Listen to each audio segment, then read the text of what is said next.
நண்பர்கள் அனைவருக்கும் அன்பான வணக்கங்கள். எல்லாரும் எப்படி இருக்கீங்க?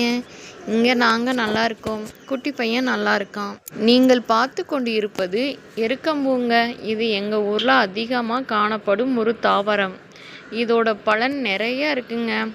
இதை எங்கள் ஊரில் விநாயகருக்கு மாலை போடுவாங்க. ஒரு சிலர் சொல்கிறாங்க சிவனுக்கும் இதை மாலை போடுவாங்கன்னு. ஆனால் எங்கள் ஊரில் போட்டதை நான் பார்த்தது இல்லைங்க. உங்களுக்கு ஏதாவது தகவல் தெரிஞ்சால் கமெண்டில் சொல்லுங்கள். இந்த தாவரத்தை எங்கள் கிராமத்தில் மூலிகையாக பயன்படுத்துவோங்க.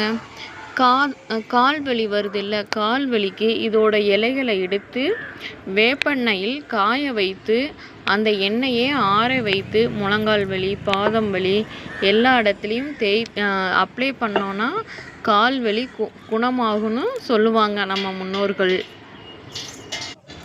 இதை நிறைய சடங்கு சாஸ்திரங்களுக்கும் இதை பயன்படுத்துவோங்க. அப்புறங்க கிராமங்களில் செருப்பு இல்லாமல் தாங்க நம்ம முன்னோர்கள்லாம் அதிகமாக நடப்பாங்க. அவங்களுக்கு காலில் முள் குத்துனா இதில் வர்ற பால், இந்த இலையை கிள்ளுனோம்னா இந்த மாதிரி பால் வருங்க. அந்த பாலை எடுத்து முள் குத்துன இடத்துல வச்சோன்னா அந்த முள் பழுத்து நமக்கு வலி இல்லாமல் சீக்கிரமாக வெளியில் வந்துருங்க. இந்த மாதிரி எருக்கம்பூவோட பயன்கள் நிறையா இருக்குங்க. எனக்கு